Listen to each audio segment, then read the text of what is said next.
කතා කළා. ඒ කාන්තක දෙවියන්ගේ කතාවේ තියෙනවා අර ලෞතුරා සම්මා සම්බුද්ධත්වයට පත් වුණා කියලා බුදුරජාණන් වහන්සේ ගයාවේ වජිරාසනේ දෙව්ලොව පැතිරිලා යනකොට අප්‍රමාණ සතුටටපත් වුණා කියනවා කාන්තක දිව්‍ය පුත්‍රයා.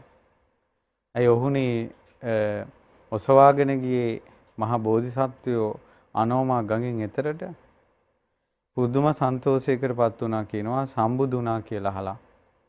අන්න ඒ ලෞතුරා සම්මා සම්බුදු වුණා කියලා අහලා සන්තෝෂයටපත් වෙච්ච පින තමයි කියනවා ඒ ජීවිතේම සෝවාන් වෙන්න මුල්ුණේ.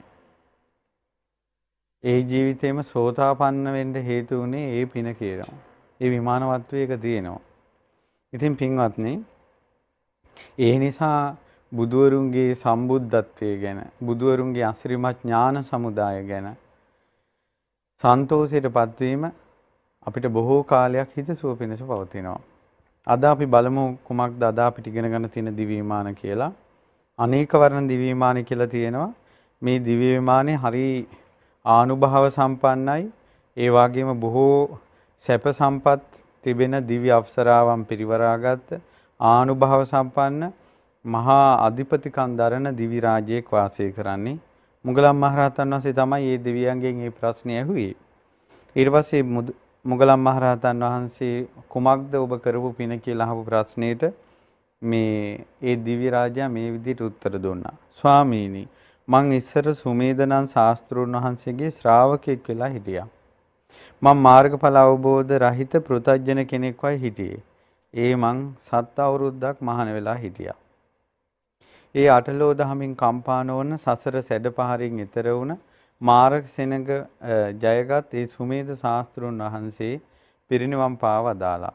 උන්වහන්සේගේ ධාතුන් වහන්සේලා තැන්පත් රන්දැලින් කරවන මණික් කොබ්බපු ස්තූපයට මං පහන් සිතින් යුතුව වන්දනා කළා. මං පූජා කරගත්තු දානයක් නැහැ. දන් දෙන්න තරම් දෙයක් මට තිබුණෙත් නැහැ. නමුත් මං අනික් අයව දන් දීමේ සමාදන් කෙරෙව්වා.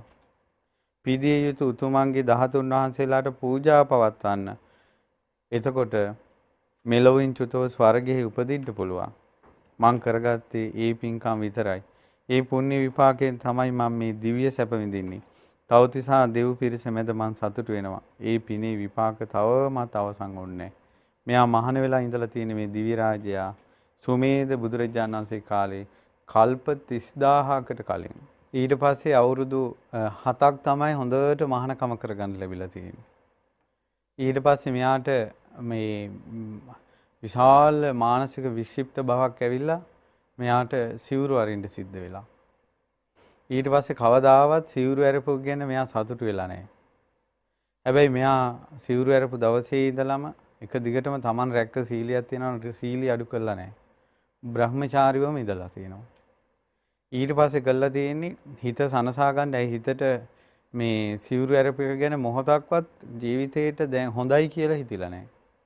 ඉතින් ඒ නිසා මෙයා කළා තියෙන්නේ සම්පූර්ණයෙන්ම සුමේද තථාගත බුදුරජාණන් වහන්සේගේ චෛත්‍යයේ වන්දනා කර කරම ඉඳලා. මෙයාට මල් පූජා කරන්න, පිරිකර පූජා කරන්න, තෙල් පහන් දල්වන්න කිසිම දෙයක් මෙයාට කරගන්න බෑ. එච්චරම මෙයා නැති බැරි කෙනෙක්. ඊට පස්සේ මොනවා හරි සංසාරේ කරපු දෙයක් වෙන්න ඇති. යාට අවුරුදු 7යි මහානකම කරගන්න පුළුවන් වුණේ. ඊට පස්සේ මොකද උනේ? මෙයා අන් අයට දන් දීමේ සමාදන්. ඉතින් මිනිසුන්ට කියනවා දන් දෙන්න, මෙහෙම පින් තියෙනවා, විපාක තියෙනවා කියලා අන් අය පින් කරන්න යොමු කරවලා. මෙයාට දෙන්න කියන්න මොකුත් නැහැ. අන් අය යොමු කරවලා. ඒකේ විපාක වශයෙන් ඒ ජීවිතෙන් චුත වෙලා දෙව්ලොව ඉපදුනා. කල්ප 30000ක් දෙවි මිනිසුන් අතර ඉපදීනවා ගෞතම බුද්ධ ශාසනයේ දිව්‍ය ලෝකේ. තවම ආයුෂ ඉවරයක් නැහැ කියනවා. කල්ප 30000ක්. මෙහෙමත් පින්වල විපාක තියෙනවා පින්වතුනි. ඉතින් ඔය අවුරුදු 7ක් මහානකම හොඳට කරලා ඒ වාගේ විපාක නම් මුළු ජීවිත කාලෙම උතුම් පැවිදි ජීවිතය ආරක්ෂා කරගත්තොත් ඒ තෙරුන් වහන්සේලාට කොච්චර ආනුභාවයක්ද. ඒ ආනුභාවයෙන් බොහෝ දෙනා සසරින් එතර වෙනවා. ඒ වගේම බොහෝ සැප සම්පත්තියට යහපතටපත් වෙනවා. ඉතින් ඒ නිසා පින්වත්නි ඔබත් ඒ කරුණු කාරණා තේරුම් ගන්න ඕන. ඊළඟට තමයි ඒ දෙවියා හරි මේ කාරණාවක් කියනවා සතුටුදායක. පිදිය යුතු උතුමන්ගේ ධාතුන් වහන්සේලාට පූජා පවත්වන්න. එතකොට මෙලවින් චුතව ස්වර්ගයේ උපදින්න පුළුවන්. ධාතුන් වහන්සේලාට හොඳට වන්දනමාන පුද සත්කාර කරන අයට දෙව්ලොව වෙනම වෙන් වෙලා තියෙනවා ඒ අයට. ඒ නිසා ධාතුන් වහන්සේලාට වන්දනා කරගන්න ලැබුණම මම හිතනවා ගොඩාක් අපේ ලංකාවේ මිනිස්සුන්ට ලොකු යහපතක් තියෙනවා ධාතුන් වහන්සේලා වඳින්න ලැබෙන එක. මිනිස්සු ඇත්තටම තෘප්තිමත් නැතුවම ධාතුන් වහන්සේලා වඳිනවා. හේතුව කොයි තරම් ධාතු ප්‍රදර්ශන තියෙනවා කියලා කිව්වත් සෑහීමකටපත් වෙන්නේ නැතුව යම් තාක් වේද ඒ තාක් කොයි තරම් දුර ගිහිලා හරි මිනිස්සු ධාතුන් වහන්සේලා වන්දනා කරනවා. ඒක මේ ලංකාවේ සිංහල ජනතාවට ලැබිච්ච විශාල වරප්‍රසාදයක්. අනෙක ද්‍රෝණයක් ශ්‍රී සර්වඥ ධාතුන් වහන්සේලා වැඩ සිටින ස්වර්ණමාලී මහා සෑරජානන් වහන්සේ වැඳ පුදා ගන්න ලැබෙනවා. ඔබ කී ගමනක් නම් වැඳලා තිනවද? ඔබට කොච්චර වාසනාවක්ද ඒක? උතුම් දලදා වහන්සේ, ගිරිවා ධාතුන් වහන්සේ, ලලාට ධාතුන් වහන්සේ ආදී උතුම් ධාතුන් වහන්සේලා කොයිතරම් ඔබ වැඳලා තිනවද? උතුම් ධාතු ප්‍රදර්ශන වලදී කොච්චර මලින් පහනින් පූජා පවත්වලා තිබෙනවද? ධාතුන් වහන්සේලා ගැන කවර කතාද? රම්මැලි සෑයේ කොත් වහන්සේ චූඩාමාණික්‍ය වඩම්මන කොටත් ලක්ෂ සංඛ්‍යාත පිරිස් චූඩාමාණික්‍යටත් වන්දනමාන කරනවා. ඒ නිසා ඒවා සුළුපටු දේවල් නෙවෙයි. ඉතින් මේ බලන්න මේ ධාතු වන්දනාව, ස්තූප වන්දනාව කොයි තරම්නම් මේ මිනිස්යාට යහපත පිණිස පැවතුනාද මේ උතුම් දිව්‍ය රාජ්‍යය එයයි කියන්නේ. ඉතින් ඒ නිසා ඔන්නේ දිව්‍ය විමානය අපි ඊළඟ දිව්‍ය විමානය ගැන බලමු. මේ දිව්‍ය විමානයේ විස්තර බුදුරජාණන් වහන්සේගේ කාලේ සිද්ධ වෙච්ච අපි කවුරුත් දන්න කාරණාවක්. ඒ තමයි මට්ට කුණ්ඩලී දිව්‍ය පුත්‍රයා. මට්ට කුණ්ඩලී දිව්‍ය පුත්‍රයා පින්වත්නි ඒ මට්ට කුණ්ඩලී කතාවස්තුව සම්පූර්ණයෙන්ම දිවසින්දුට බියකරු සසර සතර අපාය ගැන විස්තර කරද්දී ඒ කතාව අපි ඔබට කියලා දුන්නා. දැන් සුළුවෙන් මතක් කරන්නම්. මේ බ්‍රාහ්මණයා මට්ට කුණ්ඩලී පුතාගේ තාත්තා අදින්න පුබ්බක දෙන්නේ නැති කෙනා. ඉතින් මෙයාගේ පුතාට අසනීපයක් හැදුණා. ඒ අසනීපේ හැදුනට පස්සේ වෛද්‍යවරු ගෙන්වා වෛද්‍යවරු කිව්වා මෙයාව බේරගන්න අමාරුයි. නමුත් බෙහෙත් නැද්ද කියලා ඇහුවා. ඊට පස්සේ මෙයාගේ තියෙන ලෝභකමටම මේ දොස්තරලත් බෙහෙත් ලෙඩේ වැඩි වෙන විදිහට බෙහෙත් කිව්වේ. ඇයි අපි ළඟට ආයෙ අරන් එයි කියලා. නමුත් ලෙඩේ වැඩි වුණාට අදින්න පුබ්බක මට්ට කුණ්ඩලි වරගෙන ගියේ නෑ. ඔහුට ඇයි මට්ට කුණ්ඩලි කියන්නේ? කනට පළඳලා තිබ්බ ආභරණේ රංකරුවෙකුට දීලා හැදුවේ නෑ. තියෙන රත්තරන් ටිකක් තලලා මොට්ට කරලා ඒකට පොඩි සිදුරක් හදලා කනට පැලඳුවා. එච්චර ලෝභයි මේ මිනිස්සයා. ඊට පස්සේ මේ අදින්න පුබ්බක දරුවා මැරෙයි කියලා මිනිස්සු මලගමට ආවොත් එහෙම ගේ ඇතුළට එන නිසා ගේ ඉස්සරහා පිළිකන්නේ තියලා තිබ්බා. ගේ ඉස්සරහා පිළේ අයිනක. ඊට පස්සේ බුදුරජාණන් වහන්සේ මහා කරුණා සමාපත්තියෙන් එදා දුටුවා මේ මට්ට කුණ්ඩලී අද මැරෙනවා දුගතිය උපදින්න තියෙන්නේ. හැබැයි මට්ට කුණ්ඩලීට විශේෂ හැකියාවක් තියෙනවා බුදුරජාණන් වහන්සේට පහදින්න පුළුවන් දැක්කොත්. ඒ නිසා බුදුරජාණන් වහන්සේ මට්ට කුණ්ඩලී එළියේ ඉඳින් ඒ නිවසට වැඩම කළා මිනිස්සු ඇතුලේ. ඊට පස්සේ මට්ට කුණ්ඩලී බිත්තිය පැත්තට හැරිලා ඉන්නේ. බුදුරජාණන් වහන්සේ සවනක් ගන බුද්ධ රශ්මී ධාරාව බිත්තියට හෙළුවා.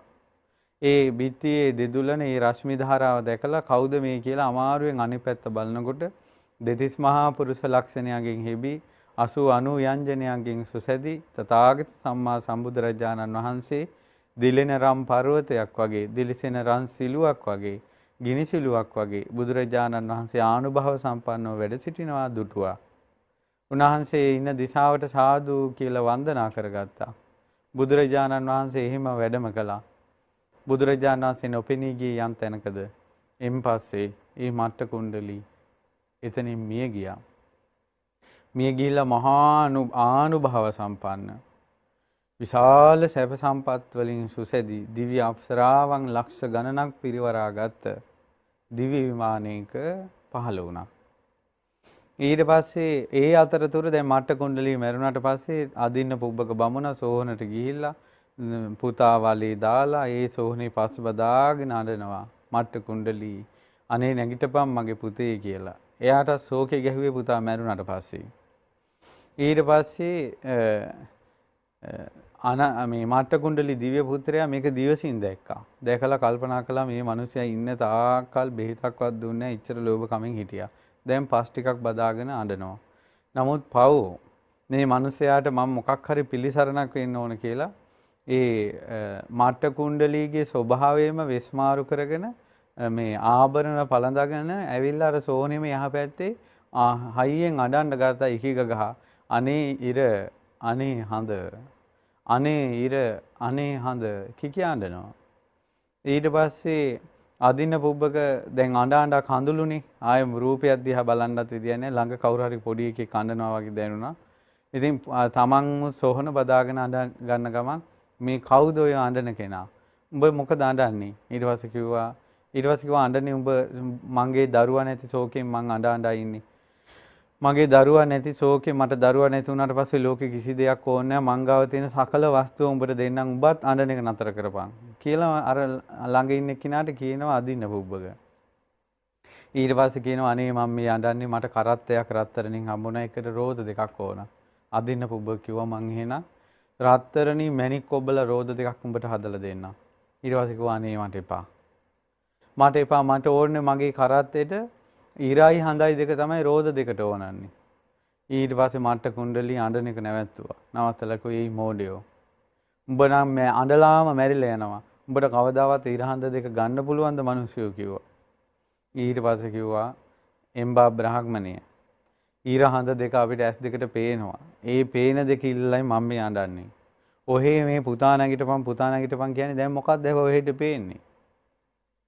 නොපෙනෙන දෙයකට අඬන ඔහෙද පෙනෙන ඉර හඳට අඬන මන්ද මෝඩ කියලා ඇහුවා. ඒක කියනකොට මට ශෝක උල කියන එක ගැලවුණොත් එහෙම ශෝකේ නැති වෙනවා. ඒ මට්ට කුණ්ඩලීගේ ශෝක හුල නැති වුණා. ඊට පස්සේ මට්ට කුණ්ඩලී සම්පූර්ණ වෙනස් වුණා. මේ අදින්න පුබ්බක. ඊට පස්සේ කිව්වා මේ හරි පුදුම වැඩන්නේ. මගේ හිතේ තිබ්බ ශෝකේ නැතුණානේ උඹ ඕක කියපු ගමන්. එම්බා පුත්‍රය උඹ හරි සුන්දරයි. උඹ දිව්‍ය අපේ පුත්‍රයා වගේමයි. උඹ දෙවියෙක්ද? කවුද? මිනිස්සෙක්ද? ඊට පස්සේ කිව්වා මං තමයි ඔබගේ නැතිවෙච්ච පුතා. දිව්‍ය විමානයෙන් පෙනී හිටියා. ඊට පස්සේ කිව්වා මේ මං ඉපදුනේ තවතිසාවේ කිව්වා. ඊට පස්සේ කිව්වා මේක විශ්වාස කරන්න අමාරුයි. ඔබ දීපු දානයක්, රැකපු සීලයක්, කරපු පිනක් අපි ජීවිතේට දැකලා නැහැ. ඉතින් මට හරි පුදුමයිනේ කියලා කිව්වා. ඊට පස්සේ කිව්වා ඒ මහා කාරුණික වූ තථාගතයන් වහන්සේ මම මේ යන වෙලාවේ අපගේ ගෙදර මිඳුලට වැඩම කළා. උන්වහන්සේගේ රශ්මි ධාරාවෙන් සතුටුන මම උන්වහන්සේ දෙස බල්ලා වන්දනා කළා. බලන්න කිව්ව එක වන්දනාවක එක චිත්ත ප්‍රසාදයක තියෙන අනුභවය. මන් දැන් දිව්‍ය අප්සරාවන් පිරිවරාගෙන ආනුභව සම්පන්නව බැබලී ඉන දිව්‍ය රාජ්‍යකයෝ. ඊට පස්සේ කිව්වා එක වන්දනාවකින් එක පැහැදීමකින් ඔහොම වෙනවද? ඊට පස්සේ කිව්වා මේවා පුදුම සහගත නෑ කිව්වා. ඒ මහා කාරුණික අපමණ ගුණයෙන් බබලන තථාගත බුදුරජාණන් වහන්සේ තුන් ලෝකෙටම ශ්‍රේෂ්ඨයි. අග්‍ර දෙයකට පැහැදුනාට පස්සේ අග්‍ර විපාකය ලැබෙනවා. එම්බා ගෘහපතිය මම නුඹටද කියන්නේ මේකයි. බුදුන් සරණ යන්න. ශ්‍රී සද්ධර්මයේ සරණ යන්න. ආර්ය මහා සංඝරත්නය යන්න. සරණ යන්න. දිවි හිමියෙන් ඔබත් තෙරුවන් සරණ යන්න. ඔබගේ පරලොව ජීවිතේ දුගතියක් වෙන්නේ නැහැ. මං සුළු මොහොතක් පැහැදිලා මට මෙච්චර සම්පත්තියක් ලැබුණේ. එම්බා බ්‍රාහ්මණේ මං නුඹට කියන්නේ සත්තු මරන්න එපා. සොරකම් කරන්න එපා. වැරදි කාමසේවනයේ දෙන්න එපා. බොරු කියන්න එපා. මත්පැන් මත්ද්‍රව්‍ය පාවිච්චි කරන්න එපා. ඔය පංචශීලයේ ඔබ හික්මෙන්න. ඒ තථාගත අරහත් සම්මා සම්බුදුරජාණන් වහන්සේ ආන් විහිරි වැඩ සිටිනවා. එම්බා බ්‍රාහ්මණේ නුඹ යන්න. ඊට පස්සේ ආදින්න පුබ්බක කිව්වා මම දැම්ම යනවා. ඒ තථාගත බුදුරජාණන් වහන්සේ සරණ යනවා. මට්ට කුණ්ඩලී දිව්‍ය පුත්‍රයා කියන ඔබද යන්න. මමත් ඒ තථාගත බුදුරජාණන් වහන්සේ මුණ ගැහින්න එනවා. ඉතින් මහා සේනාවක් එක්ක අදින්න පුබ්බක බුදුරජාණන් වහන්සේ මුණ ගැහින්න ගිහිල්ලා වන්දනා කළා. ස්වාමීනි එකම වන්දනාවකින් එකම චිත්‍ර ප්‍රසාදයකින් දුගතියන්ට පවා ඉන්න සත්වය සුගතිය යනවද? ඇයි අදින්න පුබ්බක ඔබ අද දුටුවේ නැද්ද? ඔබත් එක්ක මේ මට්ට කුණ්ඩලී දිව්‍ය පුත්‍රයා කතා කළේ නැද්ද? ස්වාමීනි කතා කළා. ඒ වෙලාවම මට්ට කුණ්ඩලී දිව්‍ය පුත්‍රයා බුදුරජාණන් වහන්සේට පිටුපසෙන් පෙනී හිටියා. අනිත් අයට පේන්නේ නැහැ. ඊට පස්සේ බුදුරජාණන් වහන්සේ අදින්න පුබ්බකයන්ට ධර්මයේ දේශනා කළා. ඒ මට්ට කුණ්ඩලී දිව්‍ය පුත්‍රයාත් අදින්න පුබ්බකත් ඒ පිරිවරත් සියලුම දෙනා සෝවාන් වුණා. ආරම්භය මොකද්ද? බුදුන් සරණ යෑම. බුදුන් සරණ යෑම. දැන් තේරෙනවද මේ කට කැඩෙන කල් තෙරුවන් සරණ ඵලයල්ලා කියලා කියන එකේ අර්ථය? සුගති රැකවරණයක් සැලසෙනවා. ගෞතම බුද්ධ ශාසනයේ සනාතන රැකවරණයක් සැලසෙනවා. මේ තෙරුවන් සරණ යන්නේක පන්සිල් රකින්න එක සුළු දෙයක් නෙවෙයි. ඒක හැල්ලු කරන්න එපා. ඒක සුළු දෙයක් කියලා හිතන්න එපා. ඒක පුදුම සහගත රැකවරණයක් මේ තෙරුවන් සරණ යෑමයි පංචශීලී සුරකින එකයි. ඉතින් ආන්නේ සිද්ධිය තමයි මට්ට කුණ්ඩලී විමානවත්තුවේ අද අපිට මේ විදිහට කියවන්න ලැබෙන්නේ. තවත් තියෙනවා විමානවත්තුවක්. මේ විමානවත්තුවත් අපි මීට කලින් කියවලා තියෙන එකක්. ඒ තමයි සේරිස්සක විමානවත්තුව. මේක මේ දිවසින්දුට බියකරු සසර කියන දහම් වැඩසටහනේ අපි මේ කතාව කියෙව්වා. ඒ තමයි පායාසි කියලා රජ කෙනෙක් හිටියා. බුදුරජාණන් වහන්සේ පිරිනවම් පෑවට පස්සේ ඒ පායාසි රජුරු හිටපු රාජ්‍යයට කුමාර කශ්‍යප මහ රහතන් වහන්සේ වැඩම කළා. මේ පායාසි රජුරු මෙලොවක් පරලොවක් පිළිගන්න කෙනෙක් නෙවෙයි. පිනක් දහමක් පිළිගන්න කෙනෙක් නෙවෙයි. කර්මයේ විපාක තමන් කරා එනවා කියලා පිළිගන්න කෙනෙකුත් නෙවෙයි. මැරිලා උපදිනවා කියලා පිළිගන්න කෙනෙකුත් නෙවෙයි. ඉතින් කුමාර කශ්‍යප මහ රහතන් වහන්සේ මේ ගමට වැඩිය ගමන් ඒ රජුරු හිතුවා මේ දැන් මේ ශ්‍රමණයා ඇවිල්ලා දැන් මිනිසුන්ට කියයි මෙලොවක් තියෙනවා පරලොවක් තියෙනවා පින් තියෙනවා පව් තියෙනවා ආයෙ උපදිනවා කියලා. ඒව කොහෙද අපේ මේ පැතිවල ඒ බණ බෑ කිව්වා. මම දැන් ගිහිල්ලා ආපු තැනම කට ලොක් කරන්න ඕන කියලා පිරිස පිරිවරාගෙන ගිහිල්ලා කුමාර කශ්‍යප මහ රහතන් වහන්සේට කිය හිටියා ශ්‍රමණය මේ මෙලොවක් පරලොවක් තියෙනවා කියලා එහෙම බණ කියනව නෙවෙයි කිව්වා. ඊට පස්සේ කිව්වා ඔබ මෙලොවක් පරලොවක් පිළිගන්නේ නැද්ද? නැහැ කිව්වා. කොහෙද ඇහුවා පරලොව කියලා එකක් තියෙන්නේ. ඊට පස්සේ කිව්වා ඉරහඳ දෙවිවරු ගැන මිනිස්සු කතා වෙනවා ඇහිලා නැද්ද? ඉර දෙවියෝ සඳ දෙවියෝ කියලා. ඒවනම් ඉස්සර ඉඳලා අපේ પરම්පරාවල තියෙනවා ඉරහඳ දෙවියෝ කියලා. ඉරහඳ දෙවිවරු ඉන්නේ මේ ලෝකෙද පරලෝකෙද? පරලෝක කියන්නේ පෙනෙන්නේ නැති ලෝකේ. ඊට පස්සේ කිව්වා පරලෝකේ කියලා. ඉතින් එහෙනම් ඔය දැන් ඉස්සලා කිව්වේ පරලොවක් නැහැ කියලා. ඉස්සලා කිව්වේ පරලොවක් නැහැ කියලා. ඉතින් දැන් මෙලොවක් පරලොවක් තියෙනවා කියන එක ඔබගේ කටෙන්ම ඔප්පු වෙනවානේ. ඒ වචනේම රජ්ජුරුවන්ගේ හිත වෙනස් වුණා සම්පූර්ණයෙන්ම. ඒත් කුමාර කශ්‍යප මහ රහතන් වහන්සේ කතා කරන විලාසය සහ ලස්සන නිසා ඒ රජ්ජුරුවෝ කිව්වා ඔය කිව්වට මම පිළිගන්නේ නැහැ කියලා මේ ඒ පායාසි රජ්ජුරුවෝ මේ තව ඇහුවා. විශාල ඒක පායාසි රාජඤ්ඤ සූත්‍රය කියලා මේ දීඝනිකායේ තියෙන එක බලන්න හරි ලස්සනයි. ඊට පස්සේ කොහොම හරි කුමාර කශ්‍යප මහ රහතන් වහන්සේ නිසා දමනය වෙලා මොහු තෙරුවන් සරණ ගියා. ගිහිල්ලා දන් දුන්නා. උත්තර විමානවත් විදි අපි ඒක කිව්වා මීට කලින්. ඊට පස්සේ දන්ශාලාව උත්තර මානවකයාට බාර දුන්නේ. Taman දන්ශාලාවට ගියෙත් නැහැ. Tamanගේ අතින් දන් දුන්නෙත් නැහැ. කොහොම හරි තෙරුවන් සරණ ගිය පිනටයි දන් දීමට යොමු කරපු පිනටයි චාතුම් මහරජික දෙවියන් අතර සෙම්පතියෙක් වෙලා ඉපදුණා. ඊට පස්සේ වෙසමුණි දිව්‍ය රාජයා ඔහු කාන්තාරේ වෙසමුණි දිව්‍ය රාජ්‍යය ඔහු කාන්තාරේ ඒ කියන්නේ අරාබි රටවල මැද පෙරදිග. ඒ අරාබි රටවල් වල ඒ මේ තෙරුවන් සරණ ගිය අය ආරක්ෂා කරන්න පත් කළා වෙනම සෙම්පතියෙක් විදියට. අදටත් අරාබි මැද පෙරදිග රටවල් වල වාසය කරන අය ওই සේරිස්සක දෙවියන් පින් දෙන්න ඕන. ඒ දෙවියන්ගේ නම සේරිස්සක. ඉතින් සේරිස්සක දෙවියා ඒ දිව්‍ය විමානයේ පහළ වුණා. ඒ දෙවියා ගාවම්පති මහරහතන් වහන්සේට මුණ ගැහුණා. මොකද හේතුව මේ සේරිස්සක කියන්නේ මහාරි වෘක්ෂයට. මහාරි ගස් වලින් සම්පූර්ණයෙන් මේ දිව්‍ය විමානේ බබලනවා. ඒකයි සේරිස්සක විමානය කියන්නේ. මේ විමානේ මොහුටම පහළ වෙච්ච එකක් නෙවෙයි. මේ විමානේ මීට කලින් දෙවියෙක් හිටියා. ඒ දෙවියා මේ විමානෙන් චුත වෙලා මනුස්ස ලෝකෙ ඉපදුනා ගවම්පති කියලා. විමල සුභාව පුණ්‍යජි ගවම්පති කියලා යසකුල පුත්‍රයාගේ යාළුවෝ 4 දෙනෙක් එක්කෙනෙක්. ගවම්පති ස්වාමීන් වහන්සේ අරහත් වෙටපත් වුණා. ගවම්පති මහරහතන් වහන්සේ හරි 이르දි සම්පන්නයි. ගවම්පති මහරහතන් වහන්සේ දවසක් ගඟක් ළඟ වැඩ ඉන්නකොට උන්වහන්සේ දිවසින් දැක්ක ඒ ගඟේ උඩ ආරම්භයේ මහ විශාල වර්ෂාවක් එනවා. ඊට පස්සේ උන්වහන්සේ දැක්ක ගඟේ පහළ ගඟ අයිනේ මිනිස්සු උත්සවයක් කරනවා. කෝටි ගාණක් මිනිස්සු ඒ උත්සවේ ඉන්නවා. ඉතින් ගවම්පති මහරහතන් වහන්සේ දැක්කා ඒ ගඟේ වතුර ටික ආවොත් අර මිනිස්සු ඔක්කොම ගහගෙන යනවා. උන්වහන්සේ කරුණාවෙන් මොකද කළේ? ඉරිදියක් කළා. ගඟ ගලන්නේ නැහැ. ගඟ තියෙන විදිහටම තියෙනවා, ගලන්නේ නැහැ පහළට. යම්කිසි භික්ෂුවක් ඉරිදි බලයෙන් ගලන ගඟ නැවතුවා නම් ඒ භික්ෂුවට කියන්නේ ගවම්පති මහරහතන් වහන්සේ කියලා. ගවම්පති මහරහතන් වහන්සේ විවේක වේලාවට ඒ සේරිස්සක විමානයට වඩිනවා.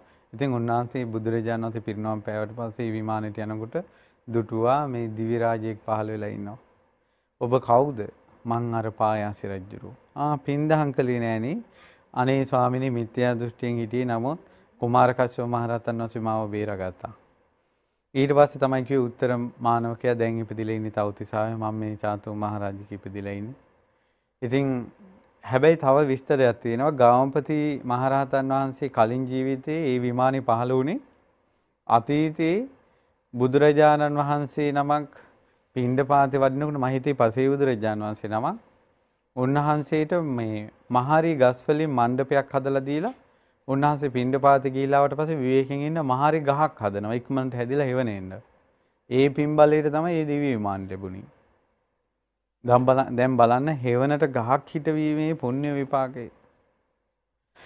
ඉතින් ඊට පස්සේ මේ විදිහට ඒ දිව්‍ය විමානේ පහළ වෙලා ඒ සේරිස්සක දෙවියා ගාමපති මහරහතන් වහන්සේට මුණ ගැහිලා මේ ඒ කතා බහ කරපු එකත් ඒ සේරිස්සක දෙවියාට වැලි කතරේදී මිනිසු මුණ ගැහිලා ඒ මිනිසු ටික තෙරුවන් සරණ ගියේ එතන කරන වෑමියෙක් ඉඳලා මේ මිනිසු බේරගත්ත විස්තරේ අපි මේ දිවසින්දුට බියකරු සසර දහම් වැඩසටහනේ කතා කළා. ඒ සේරිස්සක දෙවියන් දිව්‍ය ලෝකෙ ඉපදිලා තමන්ගේ පුණ්‍ය මහිමේ කියන විස්තරේ තමයි සේරිස්සක විමානවත්වයේ තියෙන්නේ. තව එක විමානවත්වයක් තියෙනවා. මේ දිව්‍ය විමානේ මැණික් වලින් කරලා තියෙන්නේ යොදුන් 12ක් පැතිරිලා තිබෙනවා. කාමර 700ක මැණික් මාලිගාවක් ඒ දෙවියන්ට පහළ වෙලා තිබෙනවා. දිව්‍ය වීණා සහිත පංචතූර්ය නාදයෙන් අනිත් දිවිවරු දිව්‍යාංගනාවෝ ඒ දෙවියන්ව සතුටු කරනවා. ඉතින් මුගලන් මහරහතන් වහන්සේ තමයි මේ කාරණාව ඇහුවේ. මේ මෙච්චර අධිපතිව විඳින පුණ්‍ය කර්මය මොකක්ද කියලා. ඊට පස්සේ ඔහු මෙහෙම කියනවා. සුගතයන් වහන්සේගේ ස්තූපයට පිළිවෙලක් නැතුව මල් පූජා කරලා තිබුණා. මං ඒවා ලස්සනට සකස් කළා. බුදු ගුණ මානසිකාරයේ හිතේ පිහිටුවා ගත්තා. ඒ මම මහා ඉරිදී ඇතිව මහා අනුභව ඇතිව දිව්‍ය වූ කාම ගුණයන්ගෙන් දැන් සතුටු වෙනවා. ඒ පිනෙන් තමයි මෙවැනි ලස්සනක් මට ලැබුණේ. ඒ පිනෙන් මේ සම්පත් ලැබුණේ. සිතට ප්‍රීතිය උපදවන මේ සැප සම්පත් ඔක්කොම ලැබුණේ ඒ නිසාමයි. මහා අනුභව සම්පන්න වූ පින්වත් ස්වාමීන් වහන්සේ මිනිස් ලෝකයේදී ඕක තමයි මං කරගත්තේ. ආනුභව සම්පන්නව බැබලි ඉන්න පින ඕකයි. මගේ සිරුරෙන් විහිදෙන එළියෙන් හැම දිසාවම බබලනවා. කාශ්‍යප තථාගත බුදුරජාණන් වහන්සේගේ රන්වන් සෑයේ මල් ආසනේ මල් ඔය තැන් වල තිබිලා අනිත් ඔය මිනිස්සු තියනවනේ ඔහේ ගිහිල්ලා තියනවනේ මල්. දැන් තමයි යාන්තම් මල් ටිකක්වත් පිළිවෙලට තියන්නේ. ඉස්සර මම දැකලා තියෙනවා මිනිස්සු shopping එකෙන් මල් ටික ගෙනියලා shopping එකේ කට වටේට මේවා කරලා එහෙම මල් ආසනේ තියෙනවා. ඊට පස්සේ මොකක් හරි කොළ ගොට්ටකට මල් ටිකක් ගන්නවා. ඒ කොළ ගොට්ට පිටින්ම තියෙනවා. දැන් තමයි ටික ටික අර කට්ටිය පිළිවෙලකට අර ලස්සනට මල් ටිකක් තියන් ටිකක් ඉගෙනගෙන තිනවා යාන්තම් දැන් නම්. ඉතින් කාශ්‍යප බුදුරජාණන් වහන්සේ කාලෙත් අපිලිවලට මල් එහෙම ආසනේ තියනවා දැකලා මේ මානවකයා මේ තරුණයා කළා තියෙන්නේ සෑය වන්දනා කරලා බුදු ගුණ සිහි කර කර ඉතිවිසෝ ගාථාව සිහි කර කර වෙන කතා වෙන දේවල් නැහැ. ඒක සිහි කර කර ලස්සනට පාඩුවේ වෙන ඒවනේ. දැන් අද එහෙම නෙවෙයි චෛත්‍ය මලකට මල් තියන්න ගියාම කවුද යන්නේ? කවුද ආවේ? අරයද මෙයාද? මෙලොව සිහි කල්පනාවක් නැහැනේ. තමන් කරන වන්දනාව හරියට කරන්නේ නැහැනේ. තමන් පාඩුවේ කරන්නේ. ඊට පස්සේ තමන් මල් තිතිය ඉන්නකොට ළඟ කවුරු හරි ගියොත් එන්න ඔයාලත් මල් තියන්න. තමන්ගේ වැඩේට සිහිය පිටවන්නේ නැහැ. ඊට පස්සේ දැන් මෙයා කලේ හොඳට මේ මල් ටික බුදුගුණ සිහි කර කර පාඩුවේ ලස්සනට තිබ්බා. තියලා වැඳලා ආවා. මෙයාට ඒක තමයි මතක. බලන කාශ්‍යප බුද්ධ ශාසනයේ දෙව්ලොව උපන්නේ. අපේ බුද්ධ ශාසනයේ දිව්‍ය ලෝකේ. මේ පොළොව ගව් 7ක් වැඩෙනකල් දෙව්ලොව. ඒතර කොච්චර පැහැදීමක් කොච්චර මානසිකාරයක් ඔහු තුල තියෙන්න ඇතිද? ඉතින් ඒ නිසා අප්‍රමාණ දිව්‍ය සැප සම්පත් විඳගෙන ඔහු සිටිනවා. මුගලන් මහරහතන් වහන්සේ මේ විස්තරය ඇවිල්ලා බුදුරජාණන් වහන්සේට වදාලා බුදුරජාණන් වහන්සේ මේ කතාව අර්ථෝපපත්ති වශයෙන් රැගෙන මේ කර්මඵලය ගැන භාග්‍යතුන් වහන්සේ දහම් දෙසුවා. ඒ විදිහට තමයි විමානවත්ව තියෙන්නේ. මොකද්ද මම අද කිව්වේ මේ දහම් වැඩසටහනේ විශේෂත්වය කියලා. ඊළඟට තියෙන්නේ විමානවත්ව නිට්ඨිතා. විමානවත්ව අවසන්. මේ වෙනකොට විමානවත්වේ දේවතාවුන් වහන්සේලා 85 දෙනෙක්ගේ දිව්‍ය විමාන කතා ඔබ මේ වෙනකොට ඉගෙනගෙන තියෙනවා. කොච්චර වාසනාවක්ද? ඊට පස්සේ ඒ නිසා මේක සුළුපටු වාසනාවක් නන් නෙවෙයි. මේ දෙවියන්ගේ සම්පූර්ණ විස්තරේ ඔබට ඉගෙන ගන්න ලැබීම. නමුත් මේ හැබැයි මෙපමණකින්ම සම්පූර්ණයෙන්ම අද වැඩසටහන ඉවරයි කියලා එකක් නැහැ. ඔබට තවම කියලා දෙනවා තව විස්තර ටිකක්. ඒ තමයි රහතන් වහන්සේලා අතීතයේ මොනවද කළා තියෙන පින්, ඊළඟට දිව්‍ය ලෝක යන මාවත, ඊළඟ මාවත් ගොඩ තියෙනවනේ සුගති මාර්ගයේ. ඊට පස්සේ තමයි බ්‍රහ්ම ලෝක පිළිබඳව යම්කිසි විස්තරයක් ඔබට තව වැඩසටහන් කීපයකින් කියලා දෙන්න කල්පනා කරනවා. නමුත් සන්තෝෂයටපත් වෙන්න මෑත භාගයේ ඔබට ලැබිච්ච පරම දුර්ලභ ලාභයක් තමයි මේ කුද්දක නිකායේ දෙවෙනි පොත් වහන්සේ වන පේතවත්තු විමානවත්තු පාළිය සම්පූර්ණයෙන් අටුවා සහිතව ඉගෙන ගන්න ලැබීම. සාමාන්‍යයෙන් ගිහි මිනිසෙකුට මේ වගේ ලාභයක් ලැබෙන්නේ නැති තරම්. සියලුම කතා ඒ වගේම තමයි ඊට සාපේක්ෂව වෙනස් සූත්‍ර දේශනා වෙනත් කතා සහිතව.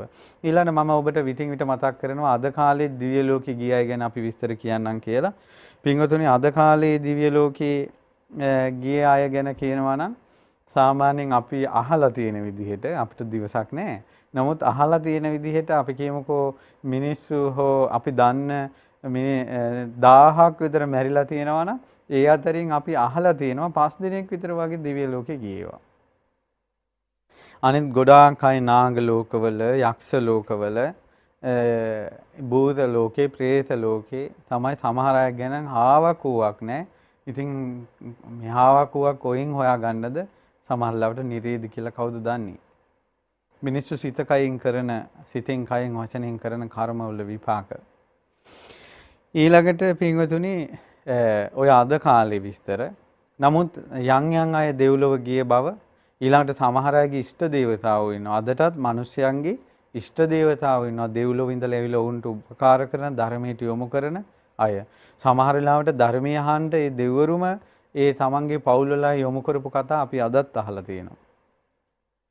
ඉතින් ඒ නිසා මේ දෙවියන් එක්ක සම්බන්ධතා තියෙන අය, සැබෑ දෙවියන් එක්ක ඒ අය ගැන අපි අහලා තියෙනවා.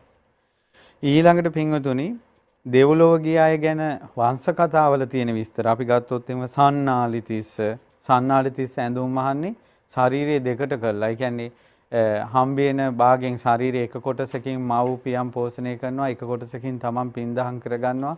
එහෙම කියලා තමයි මේ ඇඳුම් මහන්නේ. එතකොට පින්වත්නි ඒ සන්නාලිතිස්ස කය බිඳලා මරණින් මත්තේ ඉපදුනේ තුසිත දෙව්ලොව. ඊළඟට ඔබ අහලා ඇති හරිතාලතිස්ස.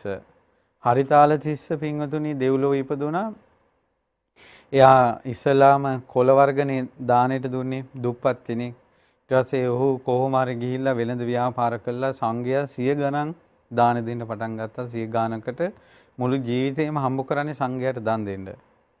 ඊට පස්සේ සග්දෙවිඳු මෙයාගේ දාන චේතනාව බලලා මේ වෙස්මාරු කරගෙන භික්ෂුවක් විදියට ඇවිල්ලා එතකොට ඔහු මේ මිනිස්සු ගඟෙන් එතර කරන කෙනෙක්. ඊට පස්සේ මොකද කළේ?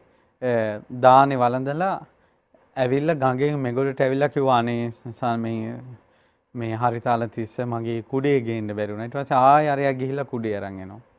ඊට පස්සේ කිව්වා අනේ මගේ පාවහන් දෙක ගේන්න බැරුණා. රෑ ලිවෙනකල් ගඟේ එහෙම ගිහිල්ලා තිනවා තරහක් ඇවිල්ලා නැහැ හරිතාලතිස්සට. දැන් තුසිතේ ඉන්නේ.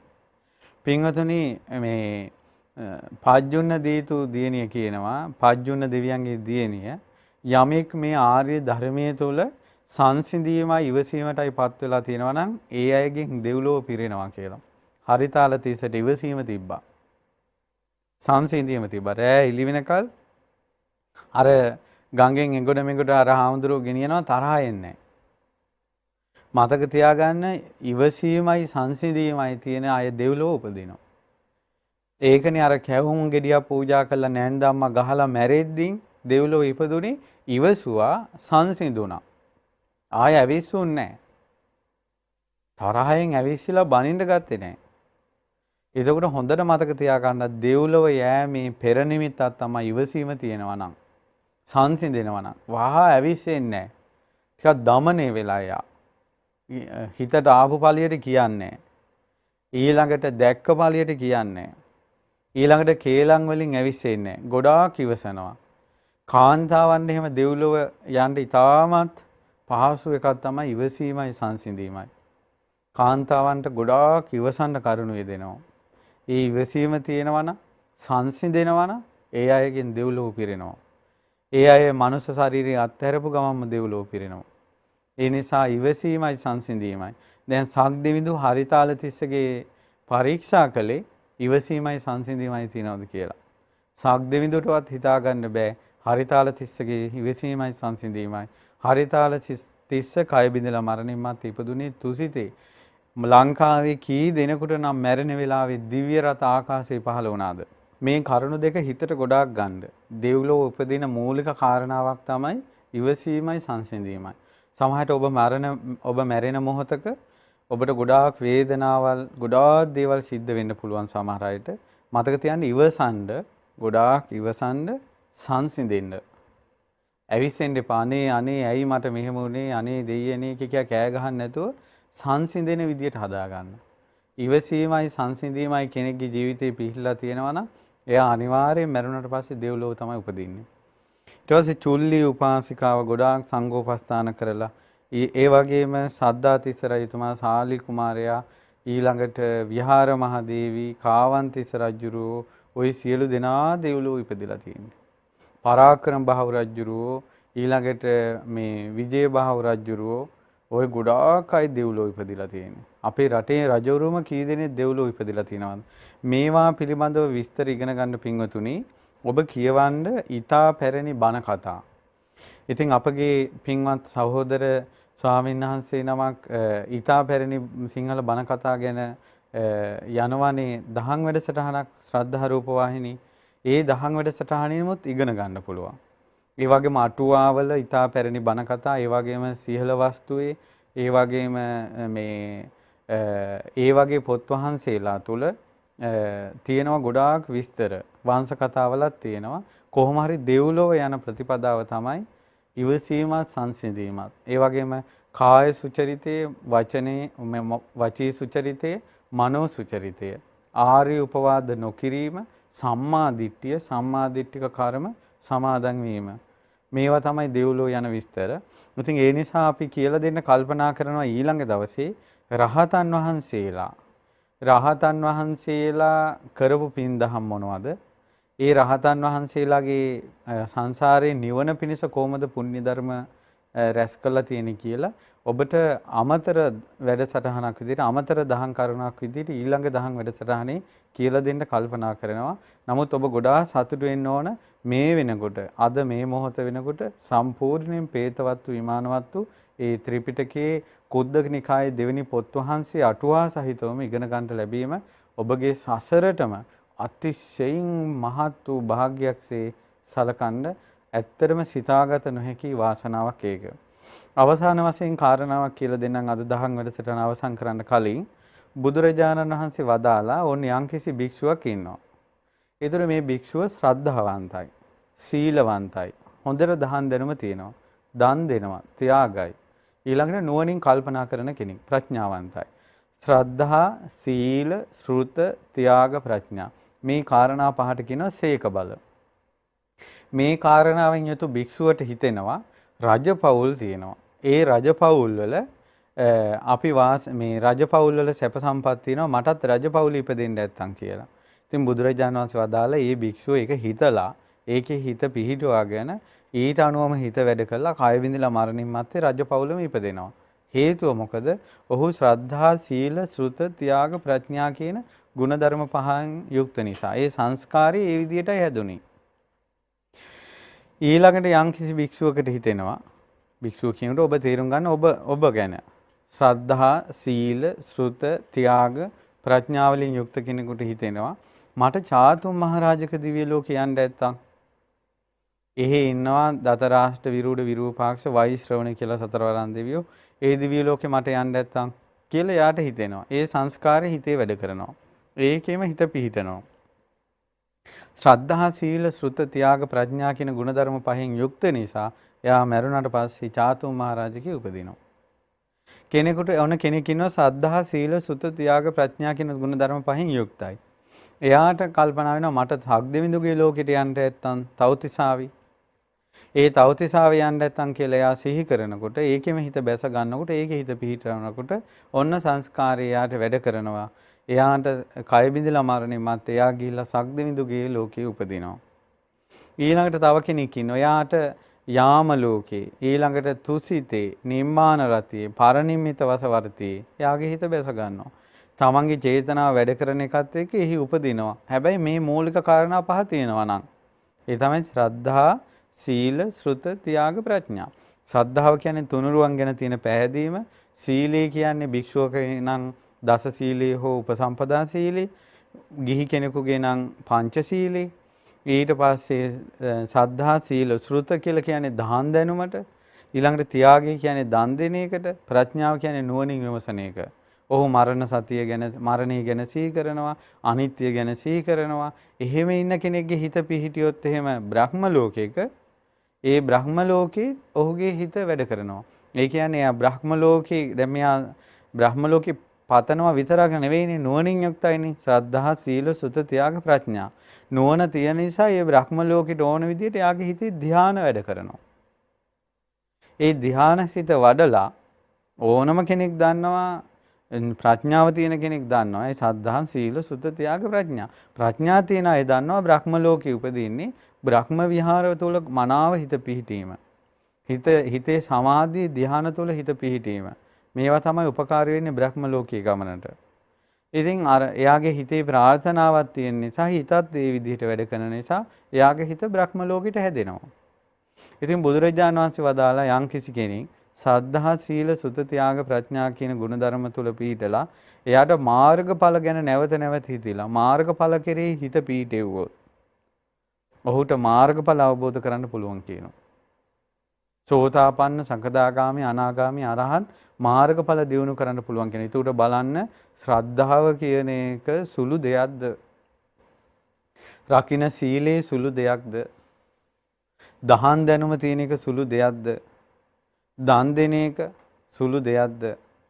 ඊට පස්සේ ප්‍රඥාව මේ අනිත්‍ය සිහි කරන එක, මරණය සිහි කරන එක, ඊළඟට මේ ලෝකේ අස්වැසිල්ලක් නැති බව සිහි කරන එක, ඊළඟට සතර ආපාය, පින්පව්, මෙලොව පරලොව සසර ගමන ගැන තේරෙන එක අයිති ප්‍රඥාවට පින්වත්නි. සතර ආපාය, මෙලොව පරලොව, දෙව්ලොව, ඕපපාතික උපත් මේවා තේරුම් ගන්න එක අයිති පින්වතුනි ප්‍රඥාවට. දැන් උන මම ඔබට දෙව්ලොව ගැන කියලා දුන්නා. ඔබ හිතන්නේ මම මේ ඔබට දෙව්ලොව ගැන කියලා මං මේ පින් බලෙන් දෙව්ලොව යන්න හිතන කෙනෙක් කියලාද? පින්වතුනි මේ උගුර ලේරහ වෙනකල් එක දිගට අපි මේ දහම් වැඩසටහන් මේ කලබලාස්සේ කළේ පින්වතුනි ලංකාවේ ලෝකෙත් ව්‍යසන ගොඩේ උගුර සමහරලාවට ලේරහ වෙනවා රිදෙනවා. එච්චර දහම් දේශනා කරන්නේ මේ දුකෙන් නිදහස් වෙන්න නැත්තම් කියන අදහසින්. එතකොට ඒ ඔක්කොම ශ්‍රද්ධා සීල සුත ත්‍යාග ප්‍රඥා කියන කාරණා පහටම කෙනෙක් කරන පින් ගොනු වෙනවා. ඊට පස්සේ එයාගේ හිත බලවත්ව වැඩ කරන්නේ මොකද? ඊට අනුව ඒ සංස්කාර හැදගෙන යනවා. ඕක තමයි සංස්කාර හැදෙන විදිහට උපත්ති සිද්ධ වෙනවා කියන්නේ.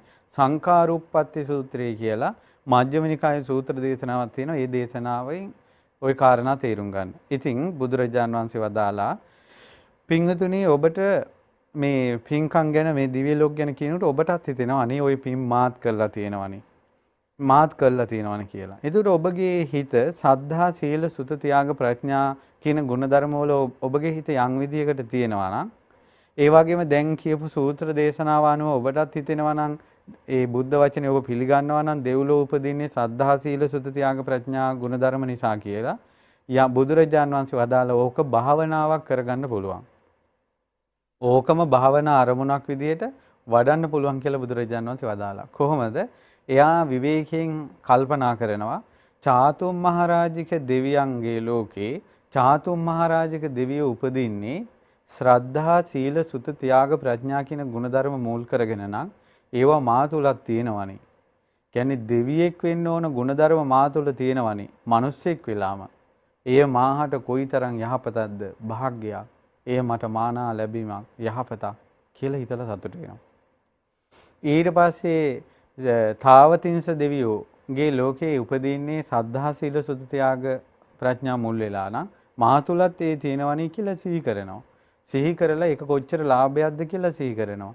ඒ විදිහට දිව්‍ය ලෝක 6 ගැනම චාතුම් මහරජිකේ තාවතිංසේ යාමේ තුසිතේ නිම්මාන රතියේ පරනිම්මිත වසවර්ති.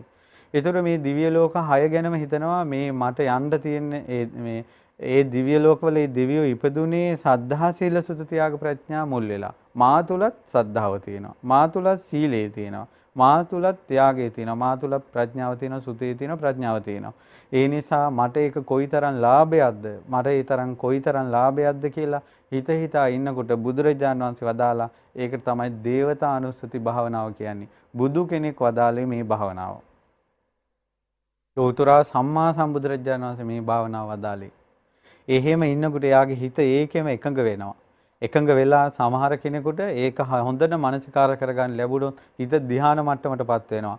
හිත ධ්‍යාන මට්ටමටපත් වුණාට පස්සේ ධ්‍යානයේ තියෙන රූප වේදනා සංඥා සංකාර විඥාන කියන පංච උපාදානස්කන්ධය අනිත්‍ය වශයෙන් දුක් වශයෙන් අනාත්ම වශයෙන් මනසිකාර කරලා එයාට සසර දුකින් නිදහස් වෙන්න පුළුවන්.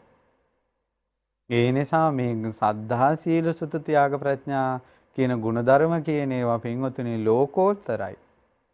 ඒක මහා ආනුභාව සම්පන්නයි. ඒ නිසා දැන් දිව්‍ය ලෝක කතාව ඔබ අහපු නිසා ඔබ තුලක් දැන් ගුණධර්ම තියෙන නිසා මම හිතනවා ඔබ පින්වන්තයි. පින්වන්ත නැත්තම් මෙහෙම ධර්මය අහන්න බෑ ඔබට. මේ ධර්ම දේශනාව ඉන්න මුල්ල ඉඳලා එක දිගට එක උසමට අහපු අය. ආසාවෙන් අහපු අය. ඊළඟ දහම් කාරණාව අහන කල ආසාවෙන් හිටපු අය. ඒවා සුළුපටු පින් නෙවෙයි පින්වත්නි. ඉතින් ඒ නිසා පින්වතුනි ඔබට පින තියෙනවා. ඒ නිසා මතක තියාගන්න මේ අපි ජීවත් වෙන ටික දොහේ ඔබ කරන පින් ශ්‍රද්ධාවෙන් කරන්න. ඔබ පංචශීලයේ පිහිටලා ඉන්න.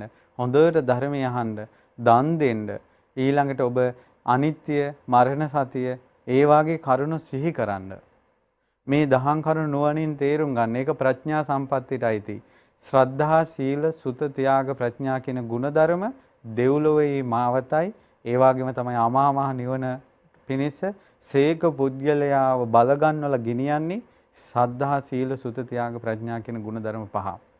දෙව්ලොව උපදිනවා නම් යම්කිසි ශ්‍රද්ධාවකින්, නිවන් දකින්නවා නම් යම්කිසි ශ්‍රද්ධාවකින්, ශ්‍රද්ධාවමයි.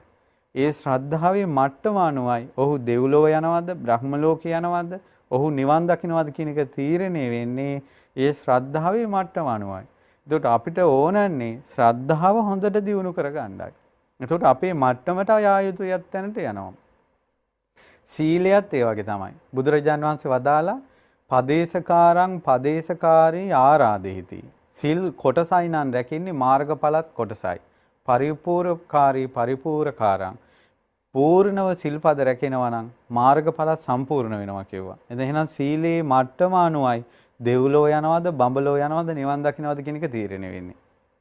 දහන් දැනුමත් ඒ වගේ. දහන් දැනුම ඇති වෙලා ඒ දහන් දැනුම මනසේ මේ පිහිටන්න කෙලෙස් දුරු වෙන්න ඔහුගේ සිත මාර්ගඵල අවබෝධ වලට හැදෙනවා. එහෙනම් ඔබගේ දහන් දැනුමත් ඔබ දෙව්ලෝ යනවද, බඹලෝ යනවද, නිවන් දකින්නවද කියන එක තීරණය කරනවා. ඊළඟට පින්වතුනි ත්‍යාගයේත් එහෙමයි. පින්වතුනි කෙනෙක් බඩුවක් අත්හැරියොත් ඒ කියන්නේ අපි කියමු පිරිකරක් පූජා කළා. ඒකත් අත්හැරීමක්. හිතට එන රාගය අත්හරිනවා. ඒකත් අත්හැරීමක්. ඒතකොට ත්‍යාගය කියන්නේ අත්හැරීම. එක්කෝ ආමිෂය අත්හරිනවා, එක්කෝ කෙලෙස් අත්හරිනවා.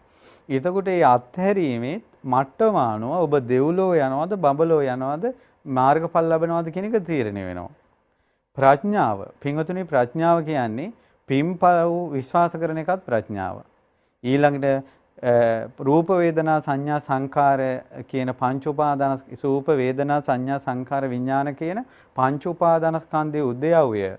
ඒ කියන්නේ හට ගැනීම නැතිවීම, උප්පාද තිති භංග ආදි වශයෙන් මේ කරුණු කාරණා තේරුම් ගැනීමත් ප්‍රඥාව. මෙලෝ පරලෝ තේරුම් ගන්න එකත් ප්‍රඥාව. දැන් මට පිටරට මිනිස්සු මුණ ගැහිලා තියෙනවා මහා උපාදි තියෙන, මැරුණට පස්සේ යන්න කැමති තිරිසන් ලෝකේ. මට ඒ හැම මොහොතකම සිහි වුණා. අපේ ලංකාවේ ආච්චි අම්මලාට කොච්චර ප්‍රඥාවක් තියෙනවද? අපේ ලංකාවේ මිනිස්සු මැරිලා තිරිසන් ලෝකෙට යන්න කැමති නැහැ. තිරිසන් ලෝකේ දුකක් කියන එක පිළිගෙන තියෙනවා. බලන්න ලංකාවේ මිනිස්සුන්ට යම් ප්‍රඥාවක් තියෙනවා. හැබැයි පින්වතුනි මේ ප්‍රඥාවේ මට්ටම් තියෙනවා. ඒ ප්‍රඥාවෙන් තමයි තීරණය කරන්නේ මේ මට්ටම අනුව ඔබ දෙව්ලෝක ගෙනියනවද බ්‍රහ්ම ලෝකෙ ගෙනියනවද මාර්ගඵල ලබනවද කියලා. ඒ නිසා මේ ශ්‍රද්ධා සීල සුත ත්‍යාග ප්‍රඥා කියන ගුණධර්ම පහ අතිශයින් ශ්‍රේෂ්ඨයි. අතිශයින් ශ්‍රේෂ්ඨයි.